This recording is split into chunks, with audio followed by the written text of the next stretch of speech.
Okay, good evening, everybody. Thanks very much for joining us here for our GSPP webinar series, which we continue today with a fascinating, hopefully, discussion about a fascinating book written by our guest speaker, Dr. Kristin Eggeling, postdoctoral scholar at the University of Copenhagen.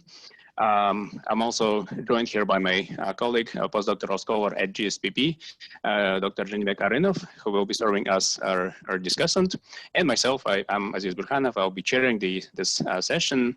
The way we proceed, we will I'll make a short introduction about the book, and then we give the floor to our author, Dr. Eggeling, where she will talk about her book, her main ideas, key concepts that she develops in the book, and then we proceed to Zhanibek, who will share some thoughts as discussant, and then we will open the floor for questions and comments and discussion, general discussion with the audience.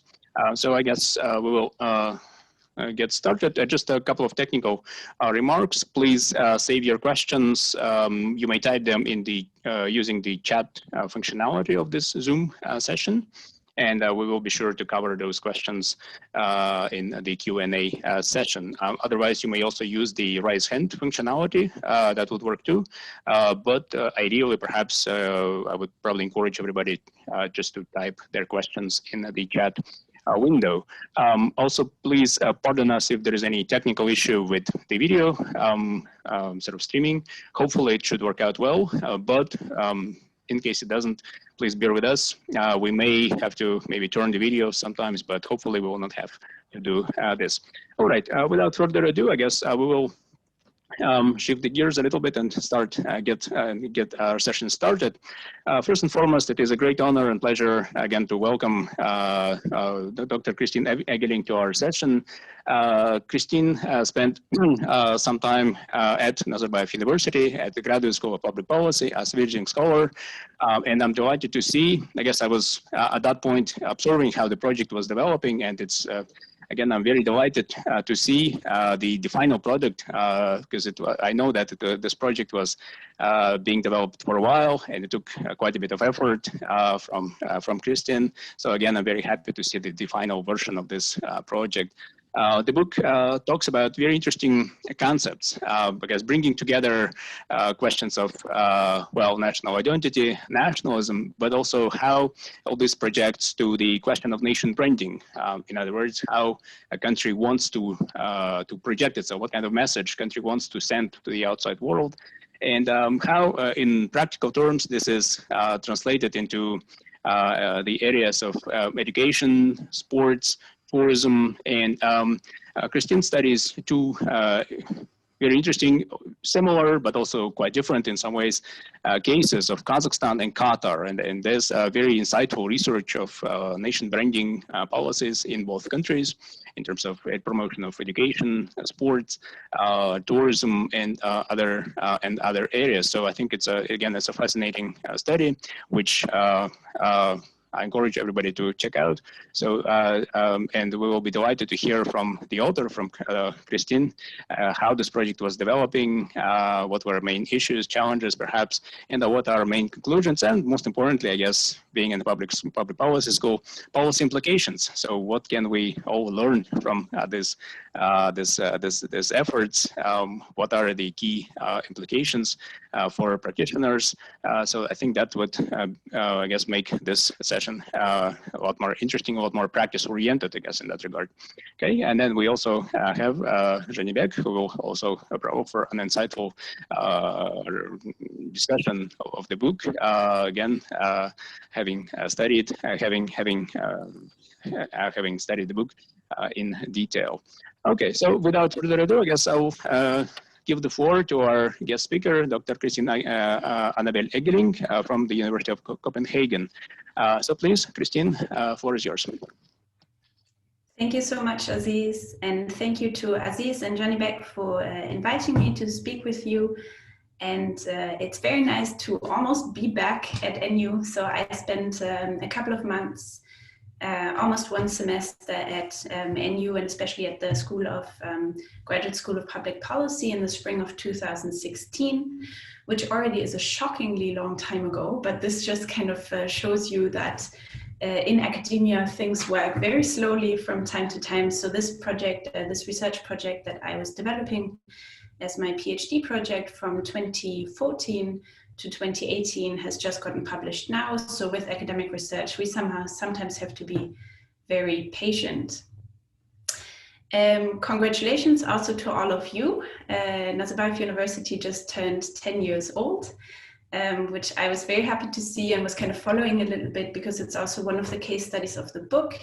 And anybody also interested in the book in more detail, please feel free to email me or reach out in any way. I also hope that everybody is kind of okay under the whole COVID situation. So it's also impacting us here very much. So for example, I'm currently sitting in the hallway of my apartment rather than at the University of Copenhagen because we are also working from home and are kind of in this partial lockdown. Working from home comes with a number of challenges. For example, they're currently installing balconies on the building across the street from me, which is why there's a lot of noise. And I hope, it seems like they're taking a lunch break, so I hope it doesn't become very loud when they're drilling into the building. The second thing actually going on, at least in my home office, is that the internet connection is, let's put it like that, it's quite bad. So I was thinking that while I was speaking now about the book, I might just turn off the video just to make sure that the connection stays good enough. But of course I'm here. And actually when I put the video off, you see a picture of me standing inside the Nazarbayev Center, where I was conducting a little bit of my research back in 2016. So it's almost like we can be closer together that way. Okay. Having said that, I'll just put the video off, and in case I break off, maybe Zhanibek or Aziz, you could just quickly message me in the chat box. Okay, great. So I prepared a little kind of introductory talk to the book, some interesting things I wanted to share with you, and I didn't previously time this, so I'm not quite sure how long exactly it will take, but let's just see how we get on. And I think Aziz and Zhanibek invited me to speak for about 25 minutes. I think that should approximately cover this, if not a little bit faster, so that we can also have a little bit of a conversation, because I think that just makes Zoom meetings slightly more bearable. Okay. So basically, this book is, I would call it a better version of my PhD dissertation that I handed in the summer of 2018 at the University of St. Andrews in the UK. And the title of the book is Nation Branding in Practice, the Politics of Promoting Sports, Cities and Universities in Kazakhstan and in Qatar. And I'm very happy to talk to you because at least you know one of the settings very well, probably much better than me, that I'm dealing with here in this book. And basically, this book is a story about image making. It's about how two relatively young states in international relations kind of go about crafting their international image and their international identity. And I would say that the central move that I made kind of very early on in the analysis is kind of to move the center of attention away from the sphere of high politics, questions of foreign policy, kind of questions of participation in international organization, and more towards everyday life. So kind of towards everyday aspects and practices of statehood. And in particular, I focus on the building of capital cities, on kind of having national sports teams and hosting national sports events, and also on these projects of building national universities and kind of flagship intellectual institutions. So while there is also a lot of research, especially on Kazakhstan, kind of on how Kazakhstan is building the state's international image through conflict mediation, through memberships in regional organizations, through these kinds of high political engagements and events, the research I did kind of really looks more at everyday practices and everyday politics.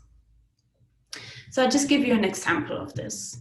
So for example, this past weekend, I was traveling through Denmark And I was staying in a small hotel kind of in the middle of nowhere in the western part of Denmark. And it was Saturday night, and just before going to bed, I put on the TV. And the first thing I see when putting on the TV is a shot from the Tour de France, which is currently going on, a cycle race, right?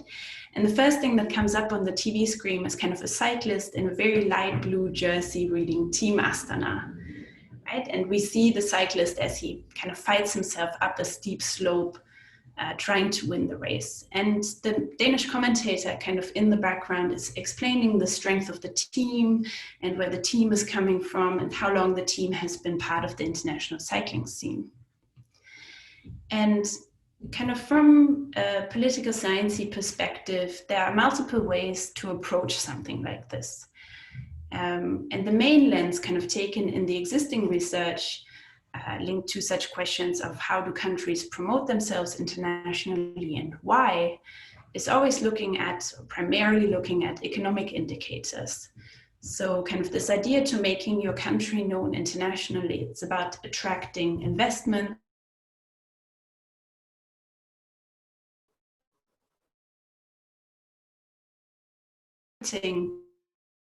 or in kind of the academic disciplines where this term is much more used than in political science.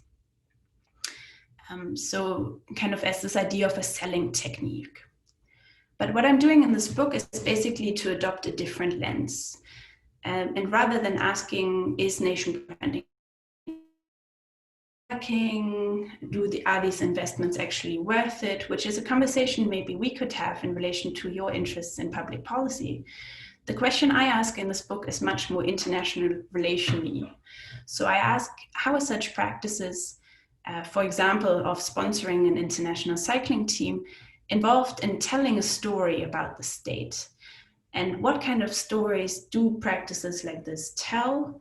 And also, what is their political relevance, kind of both in relation to the practice, but also in relation to the state they are talking about? And to unpack these questions a little bit, I wanted to talk to you maybe about 4 core questions or four things that might be interesting to hear about the book.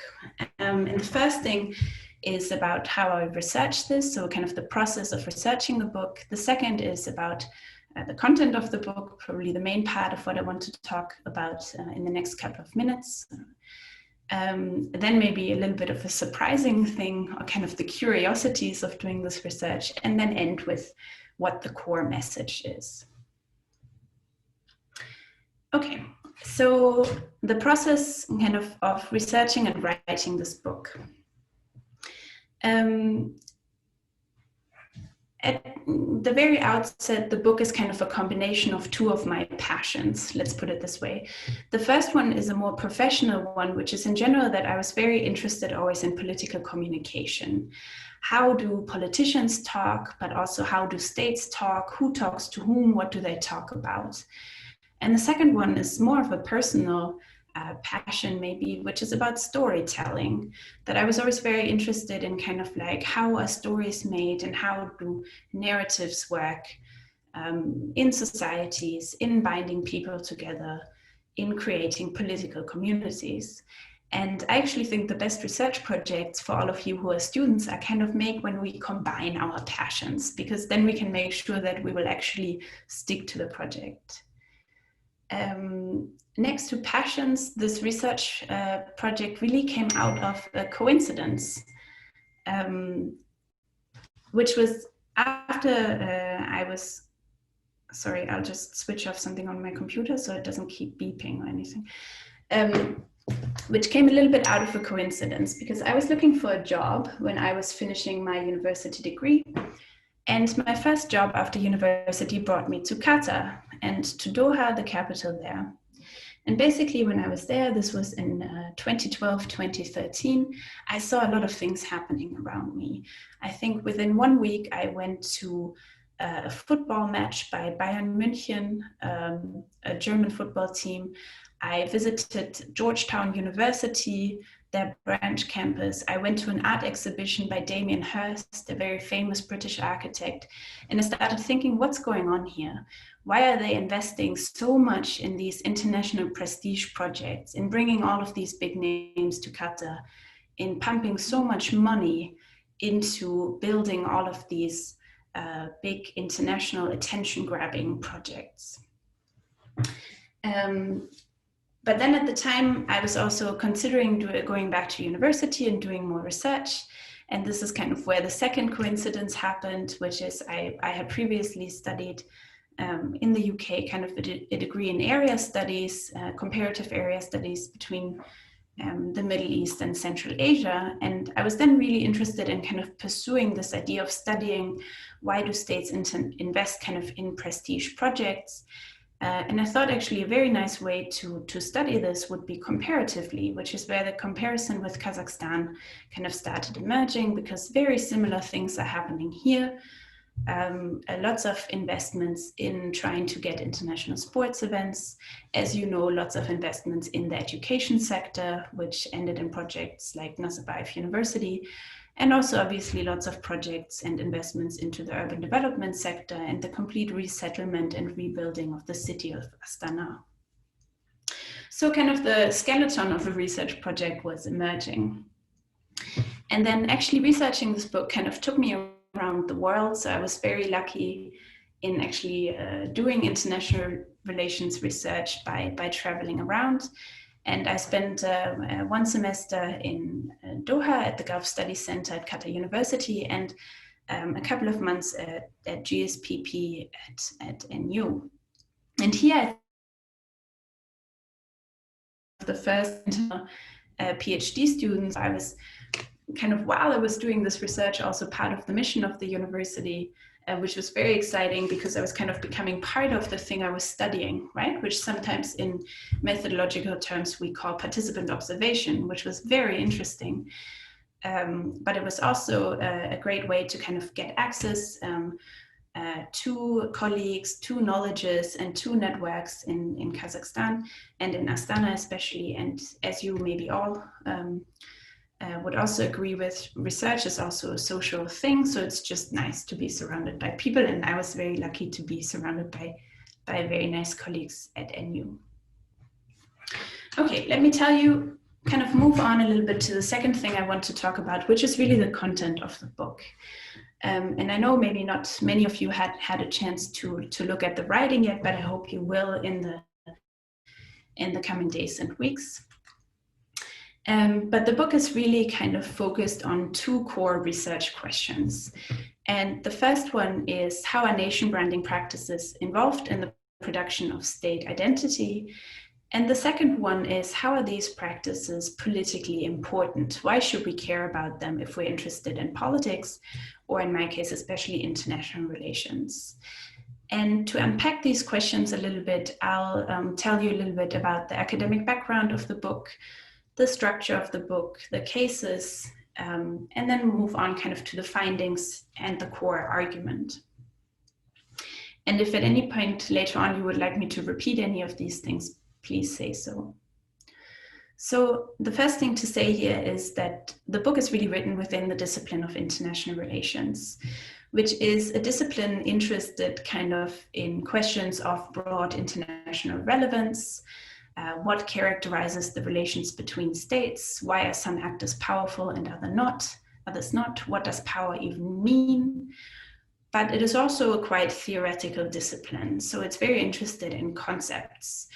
What is the nation state? What is power? What is legitimation? What is identity? Were kind of the main concepts I was working with in this project.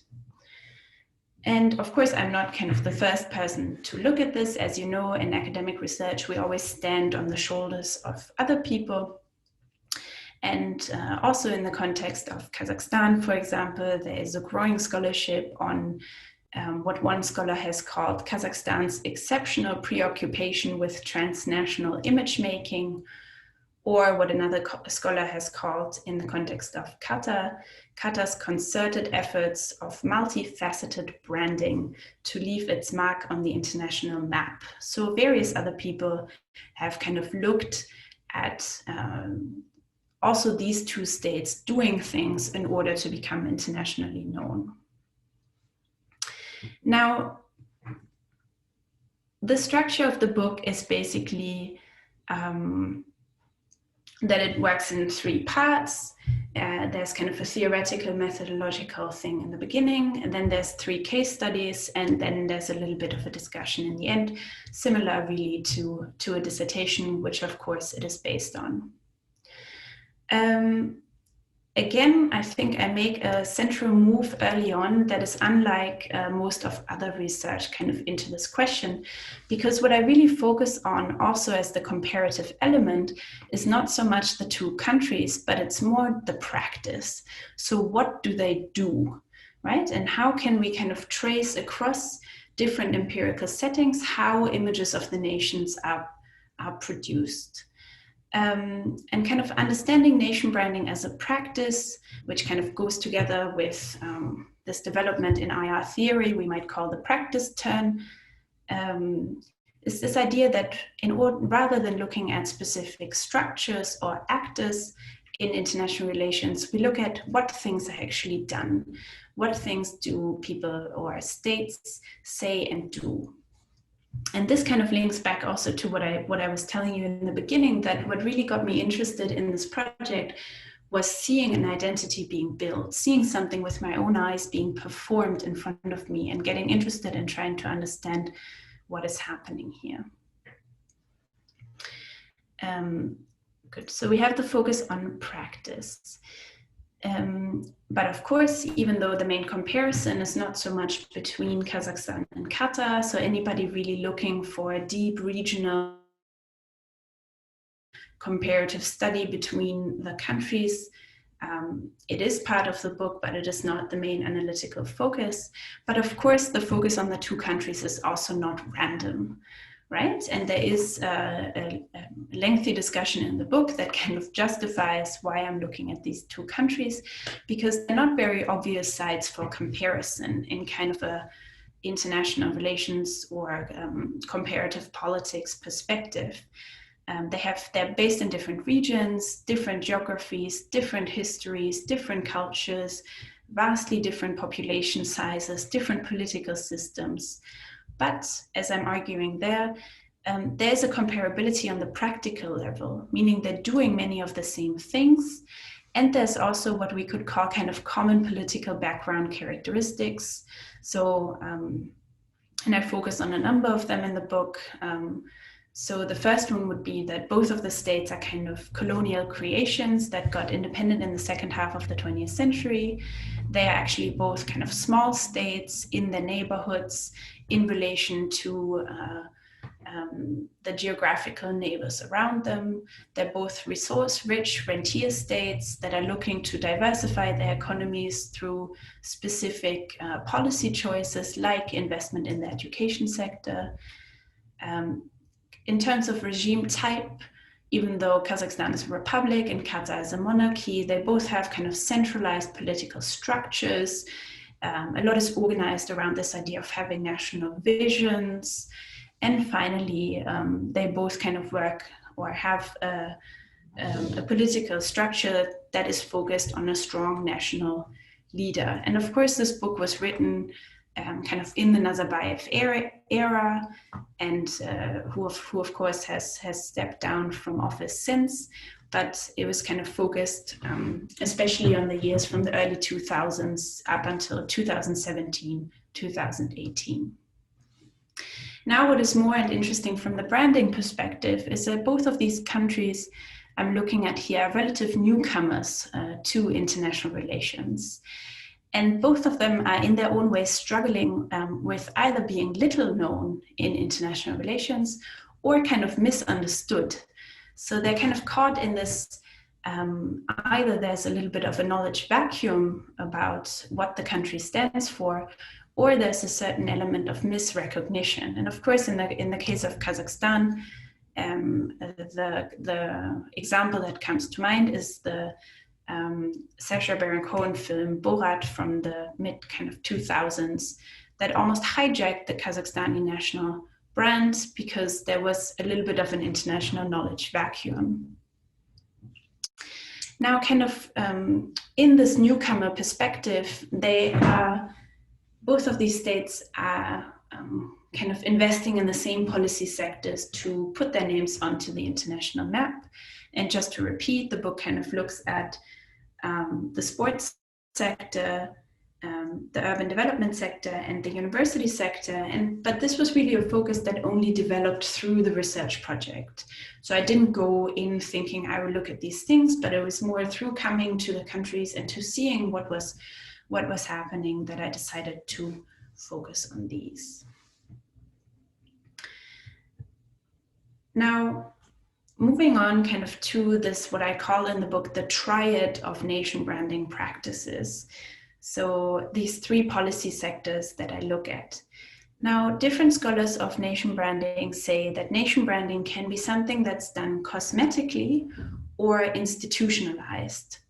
And with cosmetic branding, we mean things like you have an advertisement in a magazine and on an airplane, or you have a billboard somewhere, or you have different brochures at international trade fairs promoting the country, things like this. But we also have cases of nation branding where it really goes into the structure of the state. And this is probably interesting for you, anybody who's interested in public policy. So this idea that these practices become institutionalized. And the cases that I look in the book are very much the latter. So everything that is going on in these policy sectors is kind of tied to a long-term political agenda, to long-term political developments, as I said, to this idea of having national visions. So if Kazakhstan had the 2030 vision and now the 2050 vision, Qatar also has something called the Qatar National Vision 2030. Now, by being linked to these overall policy visions, large budgets are transferred into these policy sectors and to these projects. And of course, we can also see real tangible changes over time. For example, the building of much of the architecture in Astana or Nur Sultan. In the book, I still refer to your capital as Astana.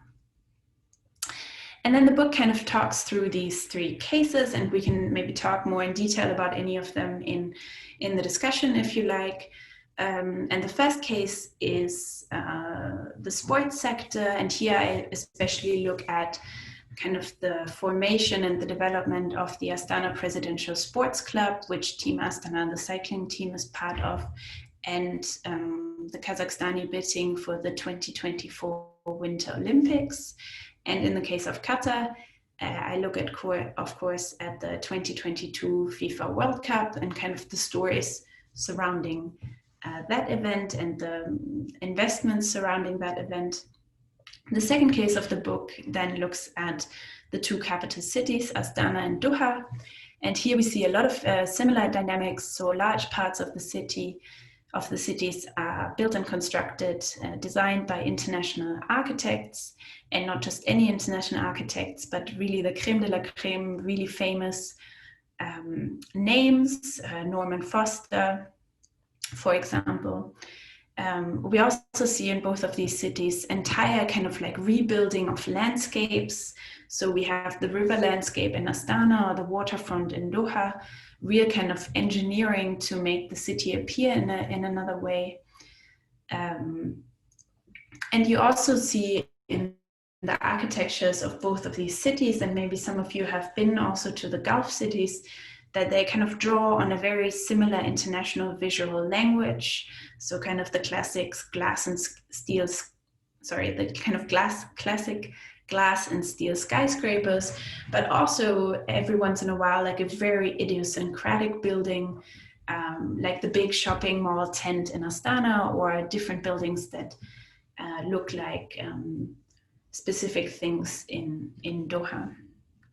And the final case study of the book then looks at the education sector and the internationalization of higher education, kind of broadly put as an idea to diversify the economic sector towards something that education consultants would call the knowledge-based economy. And we see in Kazakhstan different kinds of projects, for example, and a very early one was the Bolashak scholarship system, which I think was introduced in the early 1990s as kind of a way to internationalize Kazakhstani higher education. But then, of course, in the early 2000s, kind of the founding and the development of Nazarbayev University. And in Qatar, we see a parallel development with the foundation of an education foundation called Qatar Foundation, and kind of the building of something they call over there Education City, which is where they host a lot of international branch campuses. Good. So much to kind of the descriptive setup of the book. In terms of the main findings, Zhanibek, is it okay if I speak another maybe 7-10 minutes? Yes? I think so, yeah. Okay, cool. Okay, about the core findings, kind of in addition to the really surprising practical similarities, and I encourage you just to set your mind to this a little bit, and next time maybe you see or hear anything about the Gulf region, just see if you see some comparisons or some similarities. And I have a very nice couple of nice images in the book where you see, for example, the city of Doha next to the kind of center of Astana, and it really looks surprisingly similar in what's going on here. But in addition to kind of these practical similarities, all of the projects that I look at in the book kind of work together to both within the two countries, but also across the countries kind of within the sector, the policy sector. They reproduce kind of these streamlined narratives about national identity, about what the state stands for, where it comes from, where it's going, but also who is ruling over it and why it looks the way it does. And kind of within the specific country cases, I develop in the book something I call kind of the local logic of branding practices, that they always reproduce the same narrative. It's over and over and over the same, what we hear, for example, when you look at the vision statements of why Kazakhstan is bidding for the Olympics and the vision statement of Nazarbayev University. It's very similar in terms of saying that these are the kinds of projects that link to the overall vision of the state. But also across the country cases, you can see a big similarity in how these narratives and discourses of statehood are functioning. So to zoom in a little bit on the Kazakhstani brand, or what maybe in Kazakhstan is often described as kind of the Kazakhstani way of doing things. So what is the Kazakhstan that we meet through these branding practices? And from my analysis, the state we meet, the country we meet, is full of ambitions and hopes for the future. It's claiming a prominent spot .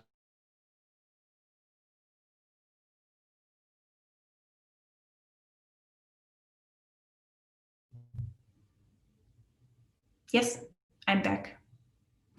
Sorry, bad connection. So going back 2 steps, so we need a state.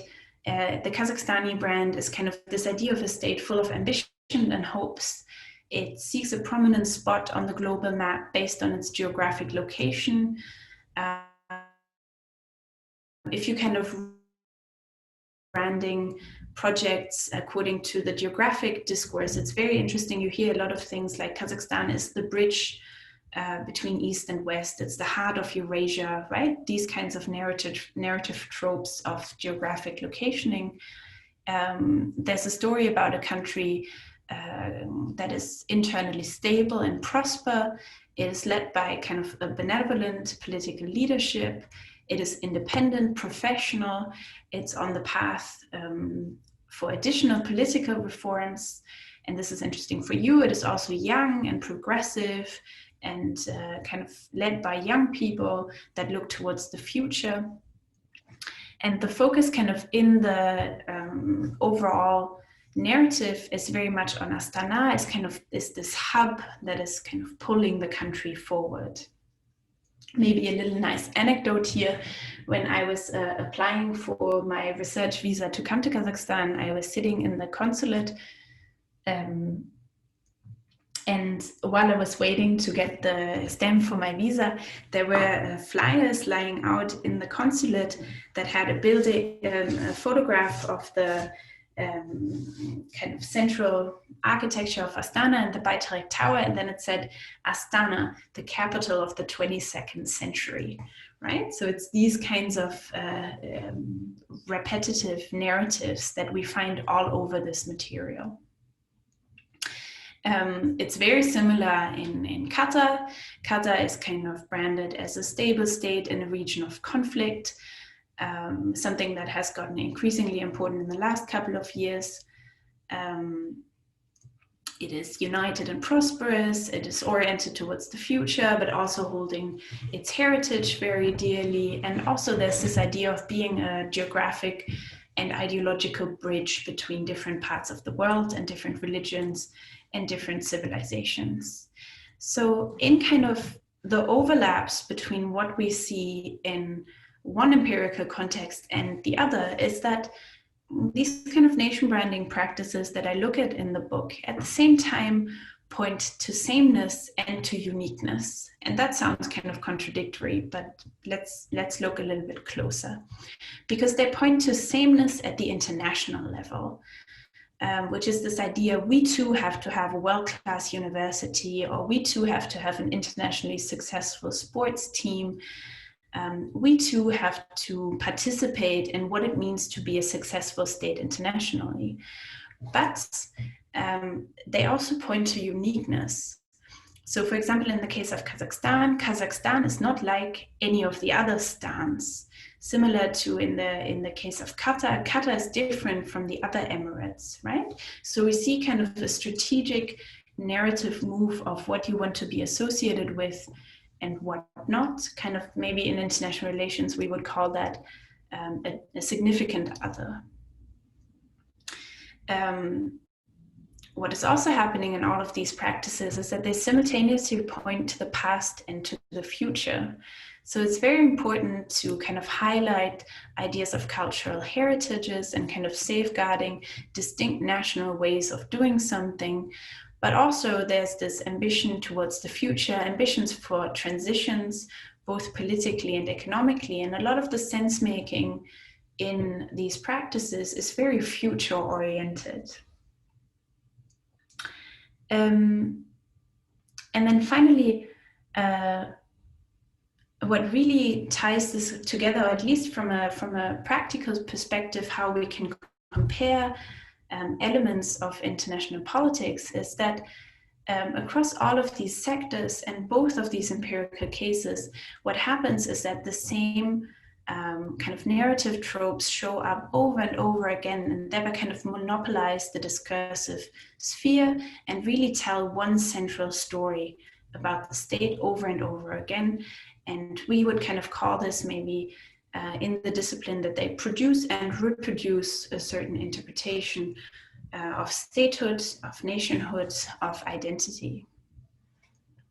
Okay, so this kind of, it was in between the lines, but just to say it once more, the kind of core argument of the book overall is that nation branding practices produce a certain version of statehood rather than just reflecting how a reality is, rather than selling a product. If we want to adopt the kind of language of marketing or business, they invent the product, which I think for us interested in politics and the study of political science or international relations is quite a big difference, and kind of here builds on these ideas of constructivism, this idea that the world is always made in a certain way. And kind of the second step of that argument, also leaning very much on the theoretical framework of the book, is that there's nothing natural about political identities or their production, but it is always a certain political act to produce these. And then finally, which is the last part really of the research question, how is this all politically relevant? So I ask, what kind of political act is branding? And here I find that nation branding practices are at the end of the day, they're interested in social development and social progress and change kind of within the existing structures of the system. So for example, more people should go to university, more people should get inspired to do sports, we should participate in all of these international events that exist. But while it is kind of socially progressive, it is also politically conservative and status quo oriented in the sense of maintaining and legitimating the system as a whole. And that in both of the countries that I looked at and in the cases kind of means legitimating and reproducing the current kind of political configurations and regimes, which basically comes down to the question, who rules the state, how, and why. Okay.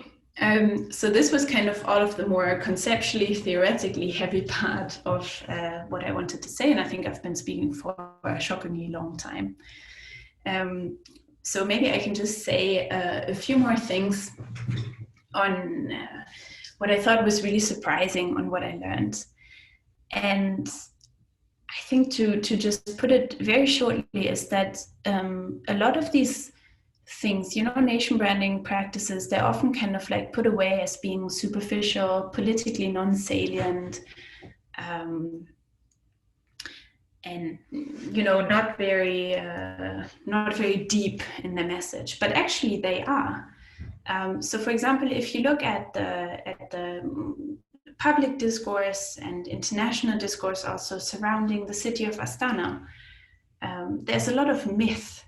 And one of the stories when I was kind of trying to understand why the city is built in a certain way and what it means for the state, I was told these stories that, for example, the Bayrak Tower, that there's the stories that it was designed by President Nazarbayev on a napkin and then just kind of built in the middle of the city and everything else was built around it. That officially the idea was that the tower is 97 meters tall. 1997 is also the year that the capital moved in Kazakhstan. So that there's all these kind of like very intricate stories that tie these different parts of the narrative together. A very similar thing is happening in Qatar.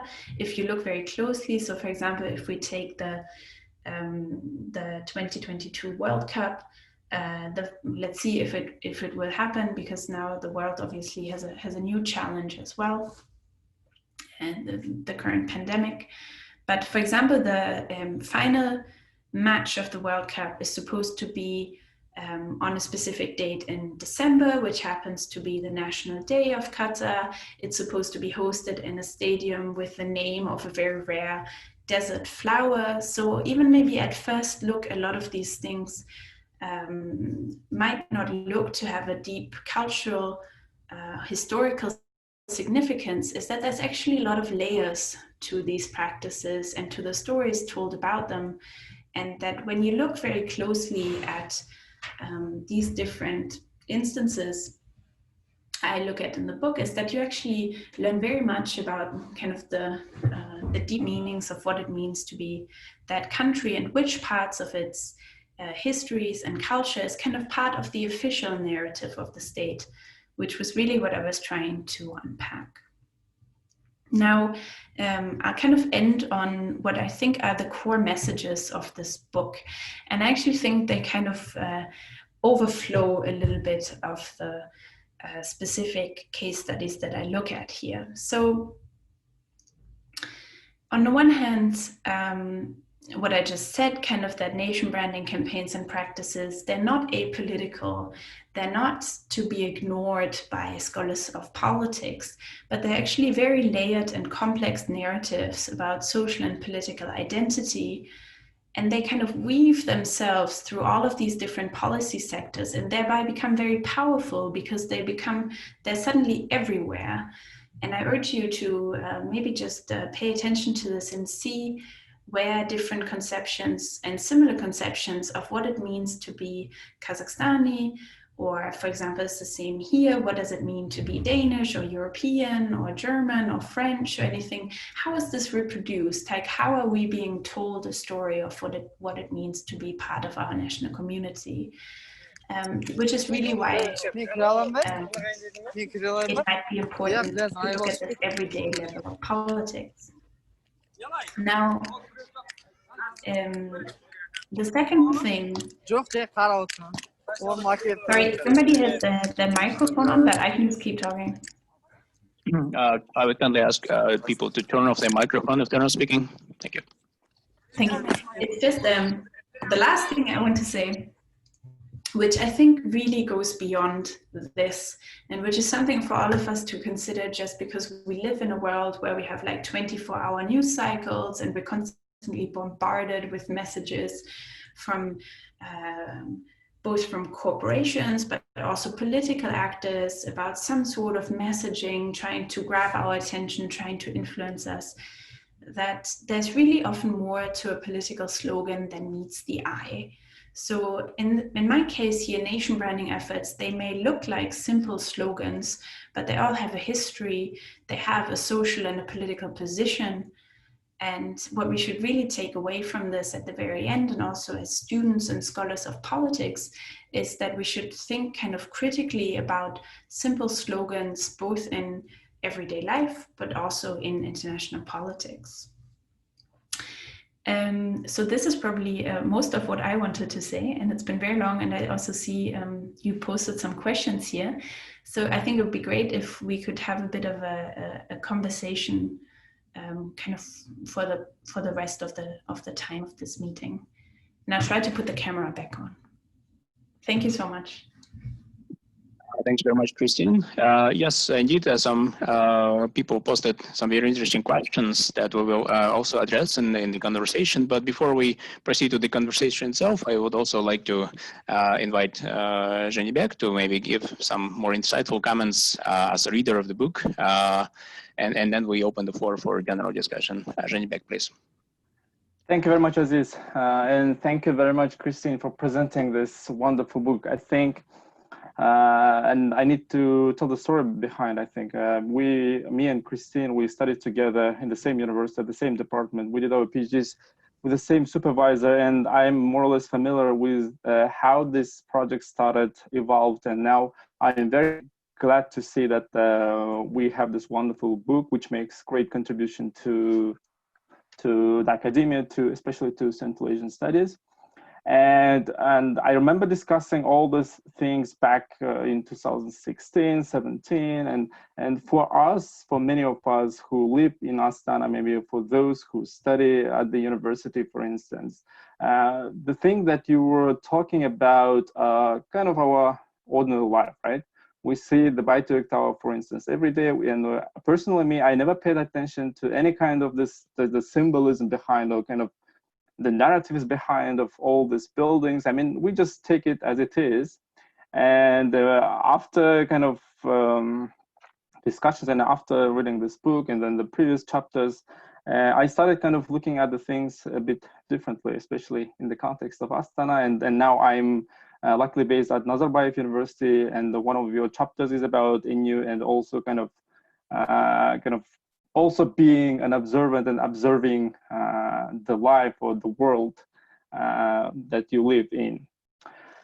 I think, and again, I don't want to kind of take much time, but I think first of all, I need to emphasize 3 points which are very important personally for me. The first thing is the decision. I mean, the book compares 2 countries, but at the same time, within each country, there are 3 cases. So in other words, such a comparison gives you to compare the same or similar practices across different, let's say, or different types of practices within a country, as well as make a comparison and a cross-regional comparison, I think, which is very much needed. And then, of course, this gives a kind of depth to the arguments that you provide in the book. This kind of work, at least on Central Asian studies, at least in IR, international relations studies, we need to do a lot. I mean, not just kind of the inter-regional comparison, or rather this kind of cross-regional comparisons would be very much helpful. And at the first sight, I mean, you can't think of Qatar and Kazakhstan as a kind of comparable cases, but if you kind of look closer, and there are lots of things to be compared between Central Asia and the Middle Eastern countries, and I very much like this idea. The second point, I think, is the book is not just kind of empirically rich, and I mean, while reading this book, you see a lot of empirics going on there, and lots of interesting stuff. But for me, the book is first of all about the contribution to theoretical part, I think, discussion, especially when it comes to nation branding. And previously, before reading the whole book, I was thinking that, well, the book is about, of course, Kazakhstan and Qatar. But now, after kind of reading the book as a book, not as kind of separate chapters, now it's, for me, it's a book about nation branding rather than Qatar or Kazakhstan, I think. So in that sense, I think you are also doing a good contribution to theoretically the theoretical aspect in studying Central Asia or international Asia. And methodology chapter, I think, is, I mean, I like it a lot. And we have lots of students here, I think.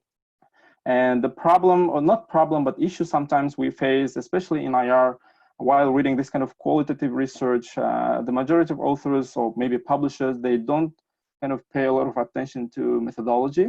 And rather we see very short chapters on the methodology and things. But in your case, I think it's going to be a very good, let's say, example for those students, for those early career researchers who are doing a similar qualitative interpretive research. I think I like that part very much, and it's very much detailed. But for the sake of discussion, maybe I will raise a few points where, I mean, I have questions where maybe, I mean, in the book, there are a few minor kind of interpretations with which I maybe disagree, but in the general argument is convincing, and how you present that argument, how you support that argument, everything is convincing. But what I observed, not while reading this book, but in general, I think the legitimation argument, especially when you read the literature on Central Asian studies, or maybe in the this literature on the post-Soviet studies, the legitimation argument has become a buzzword or kind of used a lot. I mean, many initiatives, many policies, many kind of aspects are now kind of being explained by this argument. Okay, the country is doing this because they want to legitimize the power, state, regime, whatever. And I think, yes, I mean, especially in authoritarian countries, so on the one hand, the legitimation agenda is always there, especially like in countries like Qatar and Kazakhstan, and possibly we can see kind of the aspect or elements of legitimation, power legitimation, state legitimation in many kind of initiatives, in many policies. But at the same time, I think there is a risk of kind of over simplifying everything, or the practices, and then kind of always pushing this legitimation argument forward.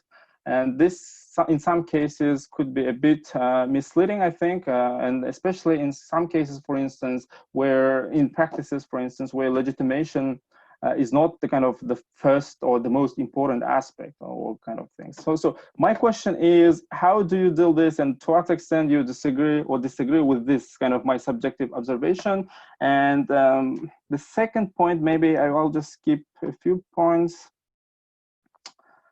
And again, and going back to this point, I think, can we say that these practices are unique in Kazakhstan and Qatar, or to authoritarian states? Maybe we could also talk about Azerbaijan doing more or less the similar things. Maybe we can also talk about Turkmenistan. Now, maybe in Uzbekistan. I mean, yeah, I mean, in authoritarian countries or settings, we see more or less similar practices of nation branding, identity building, or power legitimation. But can we extend the argument beyond authoritarian settings? Can we expect similar practices of identity building, or even not, I can't say about legitimation, but kind of gaining support, political support in more democratic settings within the countries with more or less established identities, right? Not just young ones. So that would be my question, possibly. So can we extend beyond authoritarian settings? And you talked a lot about similarities. I mean, across three cases, building cities, sports events, and education, the messages Kazakhstan and Qatar are sending are more or less close, I think. Not the same, but in terms of content, they are close. And in that sense, Qatar and Kazakhstan are doing the more or less similar practices, I think. But are there any differences between Qatar and Kazakhstan? Not in terms of just the content of the messages that they are sending, but also in the forums or in the format or in the tools applied. So if you can talk a bit about this. And again, my personal maybe observation is that, so now you talk about three cases or three cases, yeah, sports events, building a city and building a world-class university or in the education sector. But at least in the case of Kazakhstan, it seems that they are not equal in terms of this. I mean, for me, for instance, all this, as I say it, Astana comes first. So Astana comes first, and within Astana you are trying, or in Astana within Astana you are trying to develop more or less similar brands related to Astana. So it's not a kind of, in other words, the creation of the Astana Presidential Sports Club is not something related to sport in the first one. Rather, it's related to Astana first, kind of branding Astana. And through branding Astana, you are branding the country. And the same possibly could be said about the hosting various events, the Asian Games back in 2011, Expo in 2017, and also the establishment of the Nazarbayev University. It's not kind of, I mean, I can't imagine any other place in Kazakhstan where a similar university could be established. So in other words, for me, the Astana is a kind of bigger brand, and within Astana, you have this kind of more or less related thing. So what do you think about this? And maybe finally, and again, final point, it's beyond the scope of your book, but still I think it's important. What about the reception side? I mean, again, we can write another 2 or 10 books about the reception side of this, but can you speculate about this a little bit? And obviously we can't, I mean, it's very difficult to kind of put the boundary between domestic and international audience. We assume that possibly the message sent targets both internal audience and also external, but can you a bit elaborate or tell us something about the reception side? So how it's perceived, how it's received internationally, especially I mean, we can guess a little bit about Kazakhstan, but in the case of Qatar, maybe you can, if you have anything to elaborate on that. So again, congratulations, and I'm very glad that this came out as a single book, not just as kind of separate journal papers, because it looks much better as a book. Thank you very much, and then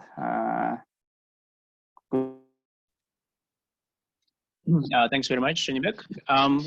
Now let's, I guess, before we open the general discussion, I would like maybe to give Kristin a chance to respond quickly to the some interesting questions that are already raised in the chat window, and also to Zhanibek's comments as well. Kristin, please. Thank you. Thank you so much, Zhanibek, for your comments. They're very kind, and they're also very spot on and press at many little moments where it sometimes hurts to get pressed at as a researcher. But thank you very much. I think maybe I'll just quickly respond maybe to some of the things you have said, and then go a little bit through the chat questions. Yeah, and if anybody feels like I'm overlooking their questions, please either post it again or even unmute yourself maybe and try to say it out loud. Okay, going through what Zhanibek has said just very quickly. I'm very happy to the first comment that kind of the idea of what is the comparison here in the study, right? And I tried to say it in the beginning. That the comparison at the end of the day is not between these two countries, right? But at this level of practice.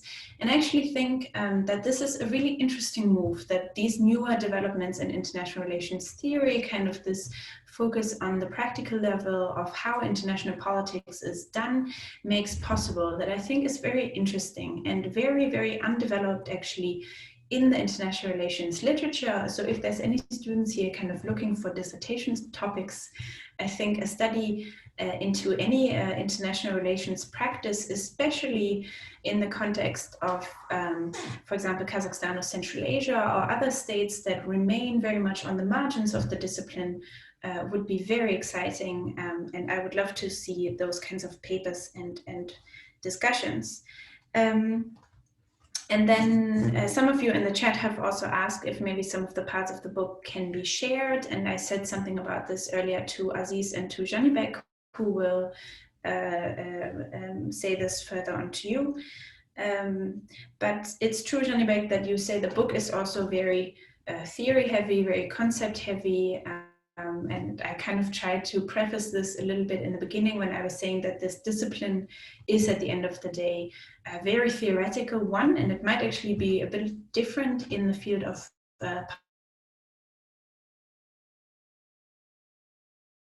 also you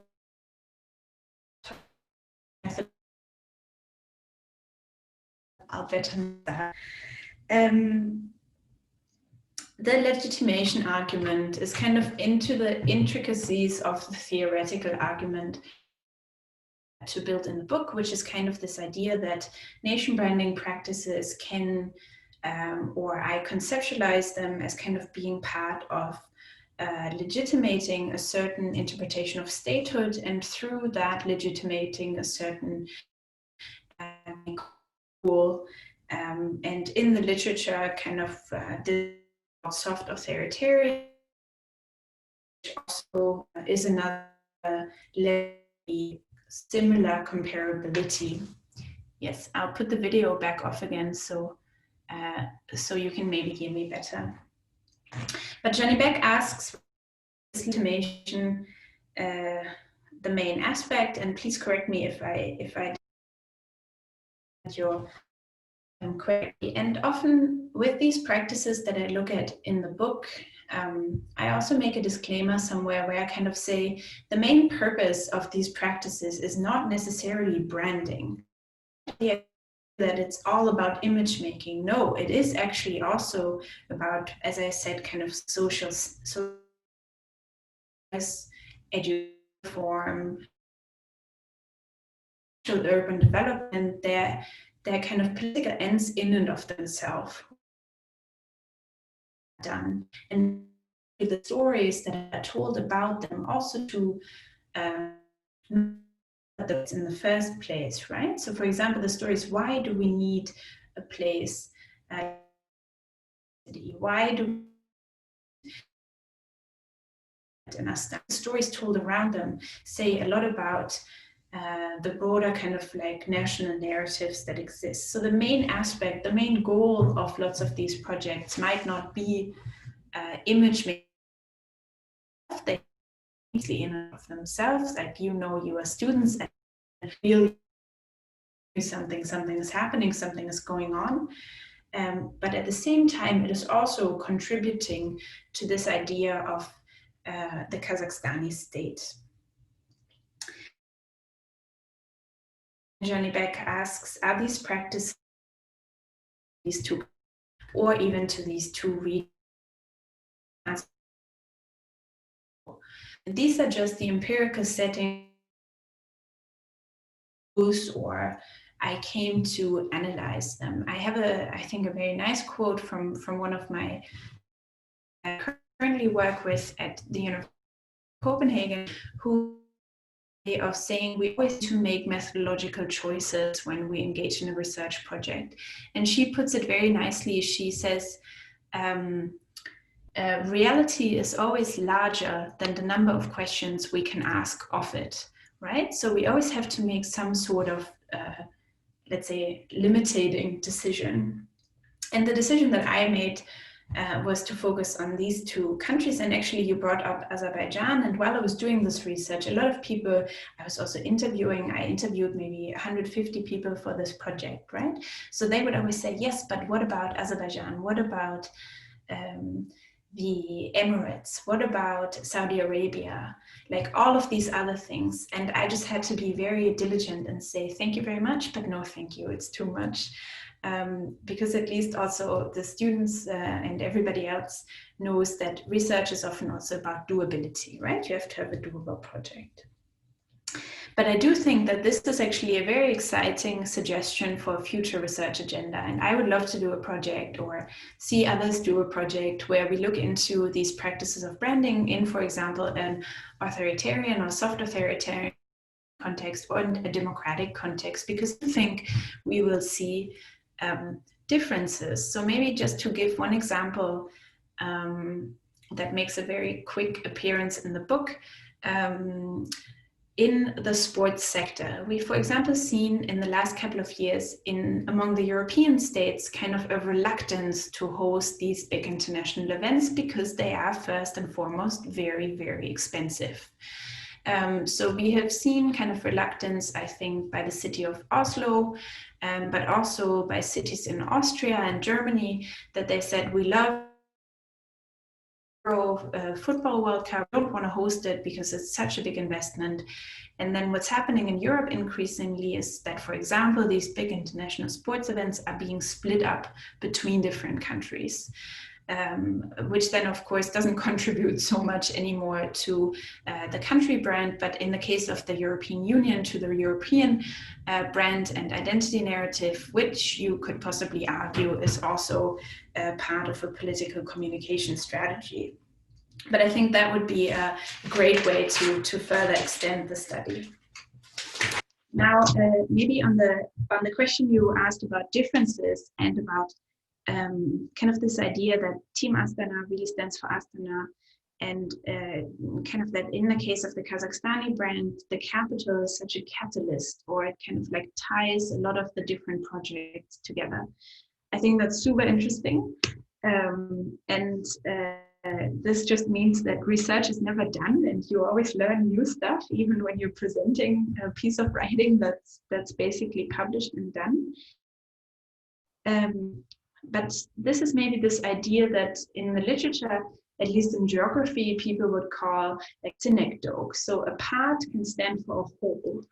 And I think this is very interesting what you said, Zhanibek, that it's almost a package within different levels, and all kind of leads back to Astana, that there could be no other city hosting this kind of universities, maybe no other city having this kind of sports teams, architecture. And this, I think, because you also asked about the differences, could be one of the main difference, because in the Qatari case, it's not so much focused on the city. And one of the explanations why could be, and I think actually one of the questions in the chat was whether we're not comparing two very unequal things, because the population of there's something about population numbers, and that Qatar is a very small state and has a very small population. So, for example, in the case of Qatar, it's almost like the capital stands for the entire state, anyways, because the state is so small. So you can drive within 1 hour to all of the borders of the country, basically, which of course is not the case in Kazakhstan. And there, the move to kind of like highlight the capital city in that geographical sense is a very different one. And then finally, what you said about the perception side of these branding campaigns, this was a decision I made very early on in this research project, that I was like, I'm going to focus on the production of the brand, right? Like how is an identity made? And of course, the next question is like the logical counterpuzzle piece is, does it work, right? Do people accept it? Is it all worth this effort? And this is a pure anecdotal evidence here now, because this is like the follow-up, probably second postdoc response to this PhD project, is that if you remember the story I told you in the very beginning about the Danish TV person talking about Team Astana, right? So even though maybe officially the state hasn't accepted that Kazakhstan had a branding campaign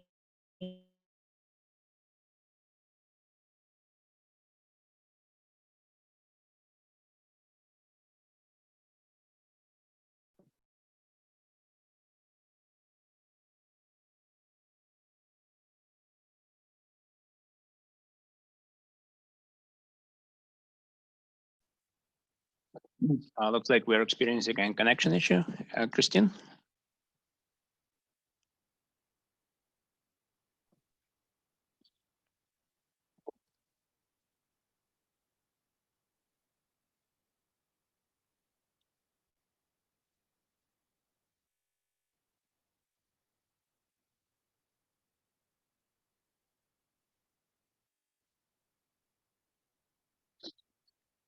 Okay, I think Kristin is trying to reconnect to the meeting, so hopefully she'll be back in a second.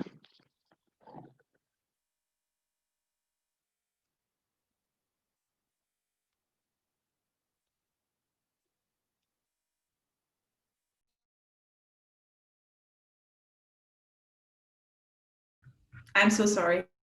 I'm back. Can you hear me again? Yeah, all good. Yes. Go ahead. I'm so sorry. That's a great example of what happens when the speaker is leaving the room. Okay, but what I was saying is that I'm not sure how much you've heard, but I was just talking about even though we would probably need an entire new study about assessing kind of the reception of this story, right? And whether it's actually working, at least from this very example I gave you in the beginning of the kind of like Danish news person speaking about Team Astana on Saturday night on Danish television, that means that at least unofficially, subconsciously, in mundane everyday life, it's now a normal thing, right? So to some extent, that project has been successful because it's now being talked about like any other thing. Okay, Aziz is telling me to proceed to the other questions, and because I was thrown out of the meeting, I don't see the chat anymore. Yeah, somebody's asking a question. To facilitate, yes, that so there were questions about sort of one interesting question from the audience about the nation building sort of, and there was a point made about Qatar's population, saying that essentially Qatar's citizens is only about 300,000 people, whereas the rest, a couple of millions of people are expats. So how consistent this narrative is with, let's say, Kazakhstan, where it's different dynamics here in terms of nation building. So maybe if you could comment on that, or start off with that, and then I'll, I guess, facilitate other questions as well.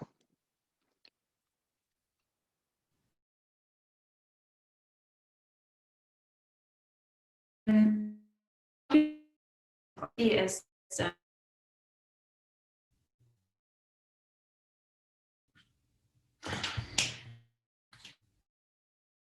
Okay. Yes. Hello. Yes. Apologies again. Okay. So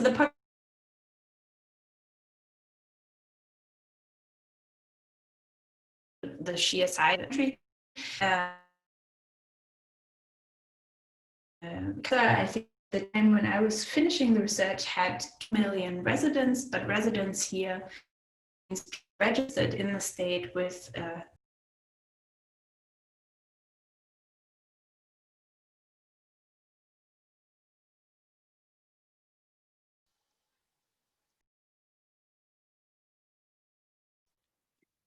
Apologies again for the connection issues. Hopefully Kristin will be connected back in a second.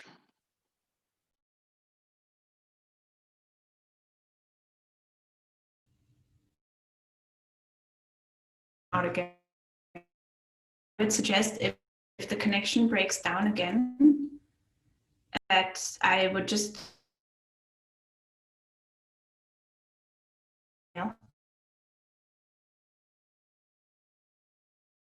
else, because I know this is very irritating. And these kind of sheer size of the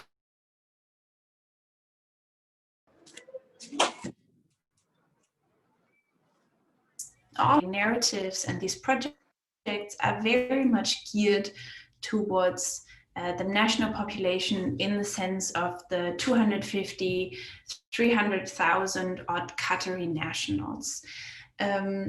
Because when I was doing my research there was always this sense that the population is very, very young. but growing very, very quickly. And that this young population has kind of lost a focus of who they are and who they're going to be, especially living in a country where they are outnumbered by foreign workers or foreign residents by a very, very large number. I think it's Qatar is the country in the world with one of the largest expat populations in relation to the national population. And that here actually the nation branding practices and narratives have this additional layer of really crafting an identity that is almost very unstable from within the state. And this is a big difference to the Kazakhstani state, where of course these numbers look very, very different. I know there were, yeah. I'll try to kind of group the questions by topic, because some of them they do overlap a little bit. But so there was a question about, or I guess rather a big comment about how Qatar bid for the World Cup 2022 has been allegedly associated with quite a bit of allegations about corruption, about those shady deals.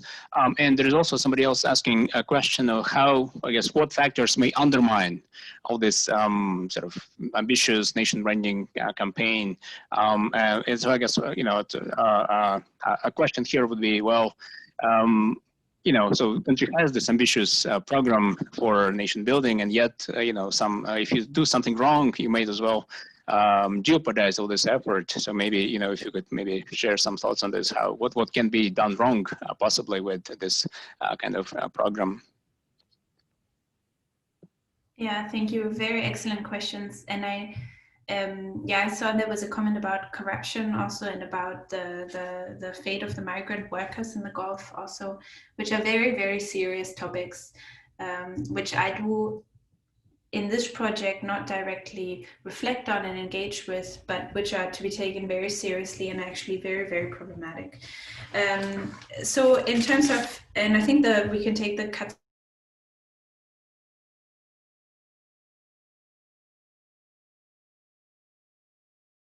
to the institution of the FIFA, even though I think that would be a fascinating political ethnography. So again, another great dissertation topic. They just have to get the trust of the organization, because they will probably not like a critical researcher in their midst doing research, because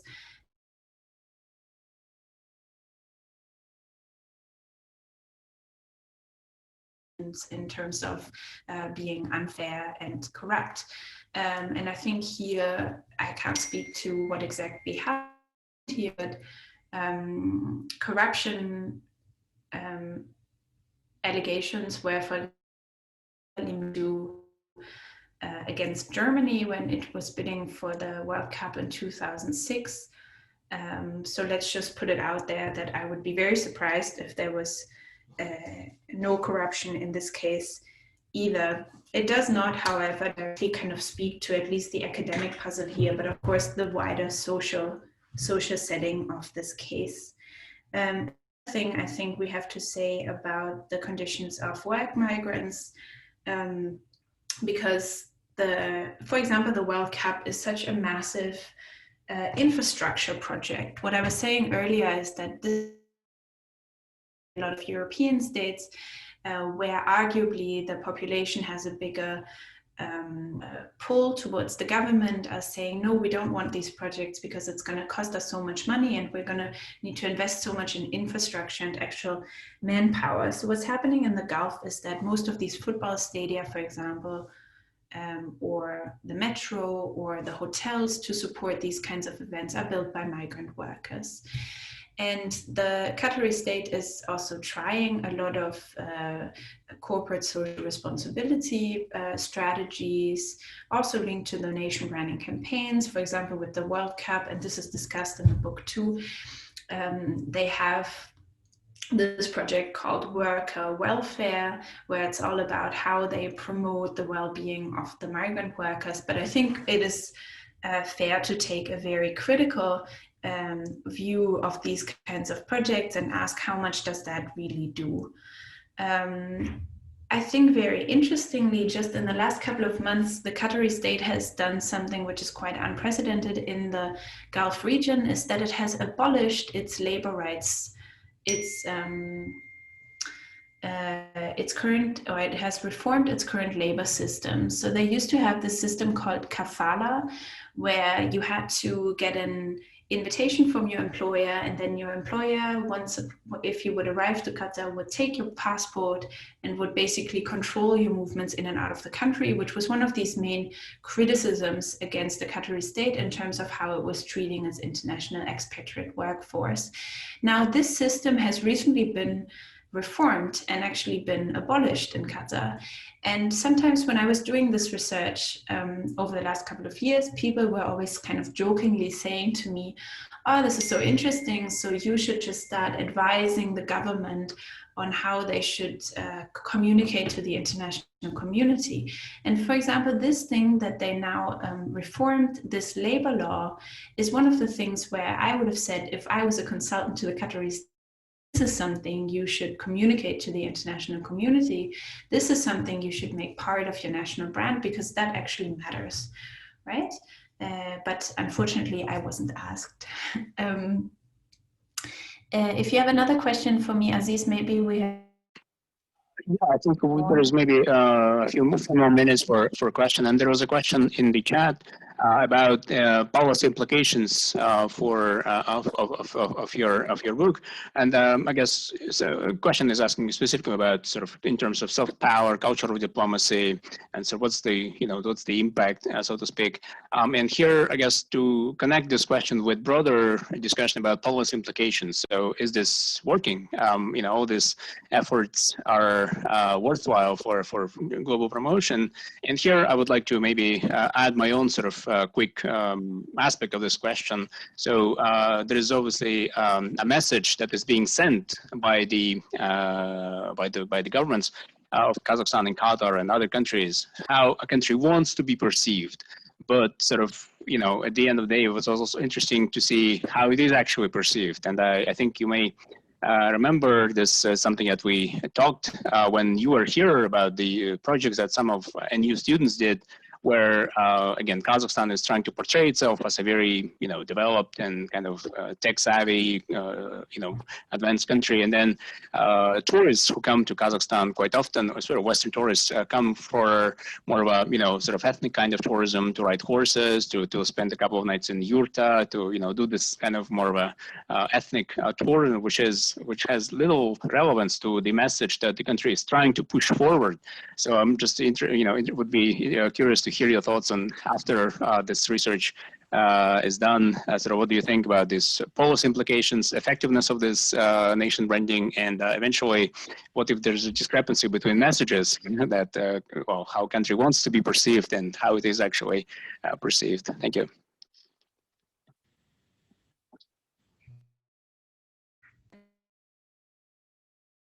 This last point I'm pointing at here is that a lot of these, especially in the cultural sector, a lot of, you could call it self-education, for. And I was talking a little bit earlier about this idea that they're both looking to the past and to the future. And I actually think that possibly in both the Central Asian states and in the Gulf states, we see a transformation of society that is going so rapidly. Within decades, the entire appearance of changing, the entire kind of like makeup of the state, anchoring in what I think, at least in the Gulf context, is always referred to as heritage. Also in the Kazakhstan, need an anchor, right? And these kind of like cultural, almost stereotypes or cultural histories are used as these kinds of anchors, and they just seem to be in such a strong contrast to this otherwise very, very, very fast development. In terms of policy implications, I think from my observations, I can say are very big because, like I said, this is not cosmetic change to it. This is actually institutionalized reframing of who it is that we want to be as a state, and it goes into the policies of the state. New ministries are being formed, new working groups in ministries are being formed, entire new institutes are being set up, right? So new political avenues and arteries and structures are actually being built where people are hired and paid to do certain things, right? So from a very practical policy side, I think it's enormously impactful. And so part of the empirical chapters of the book also really trace like what kind of institutions are set up, what their budgets are, how many people work there, to kind of trace how practical political relevance these kinds of narratives have. And in the kind of this is maybe where you could start a little research at GSPP in terms of measuring the reception of this, right? There are these things of the Arab barometer, the Euro barometer, where you kind of take the temperature of what do people think about certain things, like large survey experiments, right? So maybe what has to come out of GSPP in the next couple of years is kind of the Central Asian barometer, where you take the temperature and see how others react to these kind of state initiatives.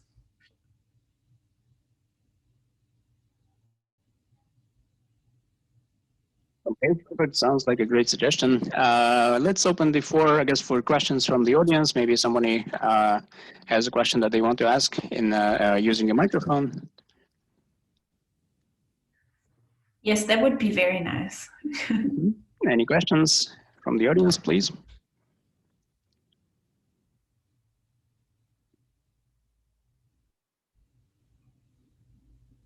Professor, hi. Yes, Burkhanov, please go ahead. I can ask a question. Dear Kristin, thank you very much for your presentation. My question is that do you think that it's actually from the chat board? I have put this question since we live in a competitive world and all countries compete with each other for a good place in the international arena, and they are also making efforts to promote themselves. So do you think that nation branding should be an important purposive policy strand of the state's international policy? I mean, how much importance should the state pay to nation branding? For example, comparatively, relatively to other strands of its public policies? Thank you. Thank you, Bajan. It's a great question. It's a very good question. I think in the example of Kazakhstan, we can see that maybe since the mid decade of the 2000s, it really got more and more important. And like I was saying earlier, there was really new institutions were set up, money was being pumped into this, budgets were made available. So I think in 2006 or 2007, under the Ministry of Foreign Affairs, you had kind of the founding of the international image. Would have to check the exact name again, right? But so this kind of signals that the state is taking the serious part of its institutionalized agenda. And kind of broadly about your question, it's in general, right? What is influence? What is power? Who are the influential actors? How do you become internationally influential? And here, of course, I think since the 1990s, this debate of soft power, which the question of nation branding, of course, links to, is incredibly impactful and very great. And I think in different parts of the world, it takes a slightly different tone approach, but all of this is, for example, also done by the European states. So, for example, Denmark has a nation branding campaign at the moment. I think the peaceful country on earth that they also say we used to be, and then they have this self-stereotypification of having been Vikings, but then kind of building this modern image on top of that. They think you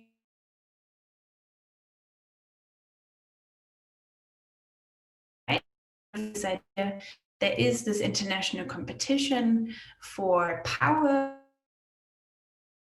and with digital many possible things you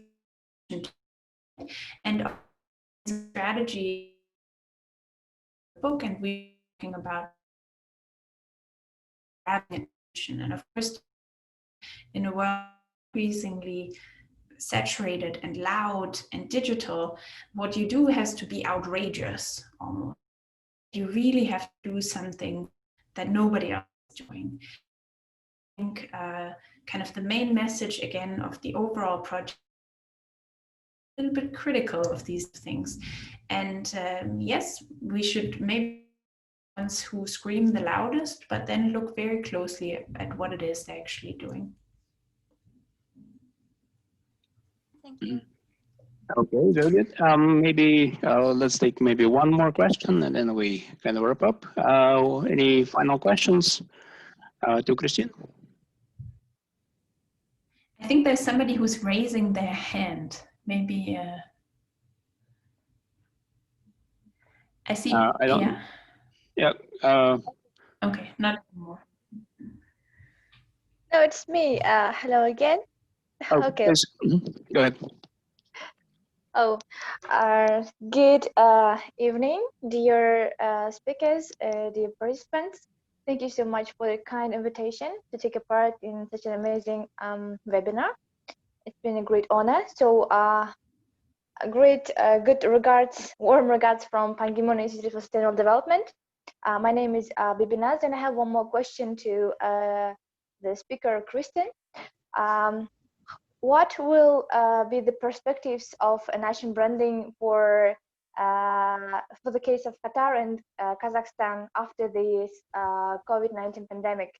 Because it has had a great impact on every sphere, at the same time on nation branding, because that's the way how we actually sell our country.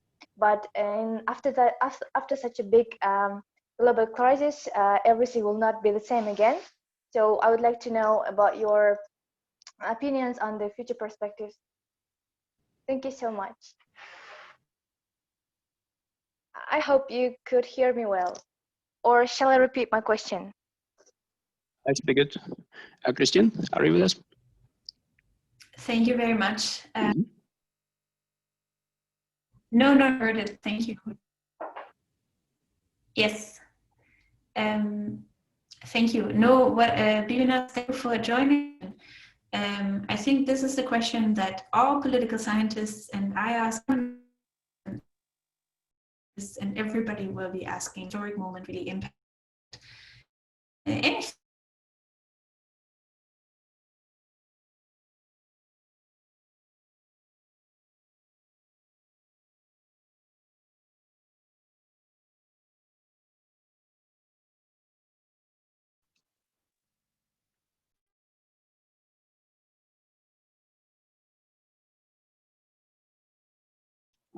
Kristin, are you with us?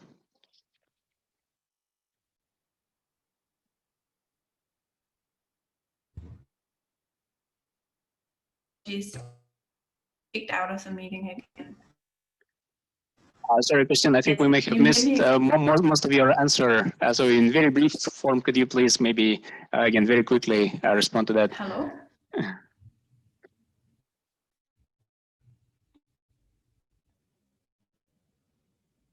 No, yes, I apologize. Actually, this is just in practice what the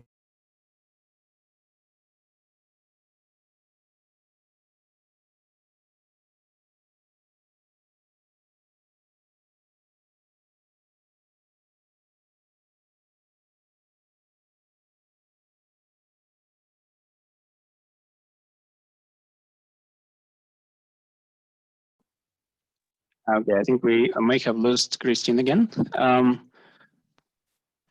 So if she reconnects, I will finalize the session. But in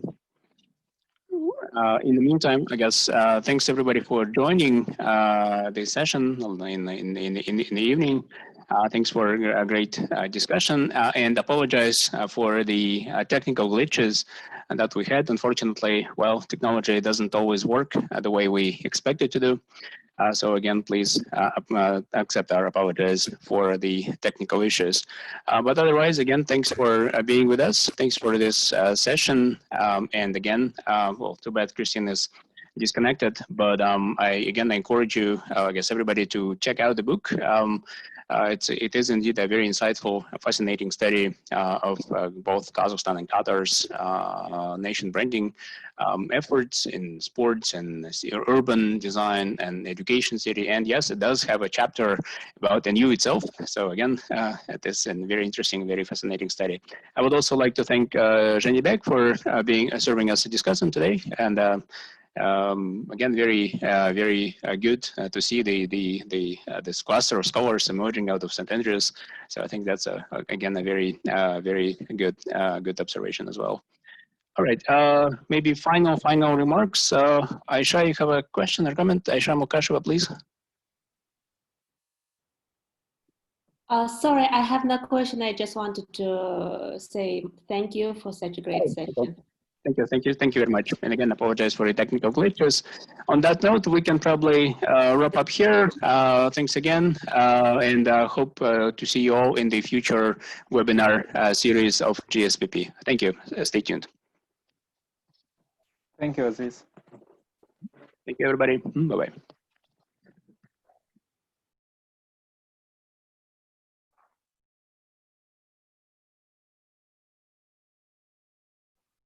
Kristin, are you there? She's connecting, I guess. Let's wait for a minute if she makes it.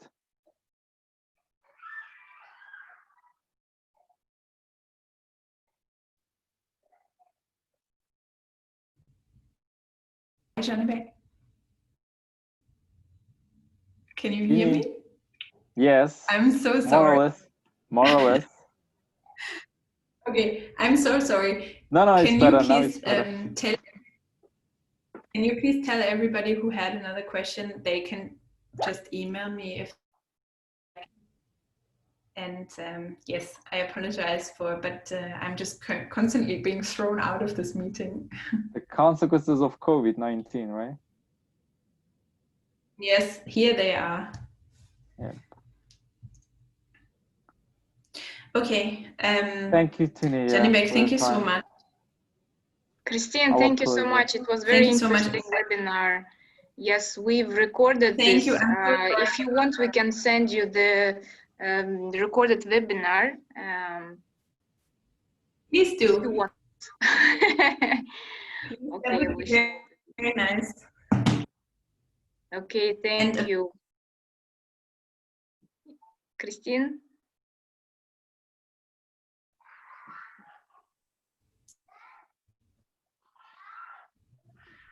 Okay, I'm removing everybody. Somebody wants to leave Zoom. Okay.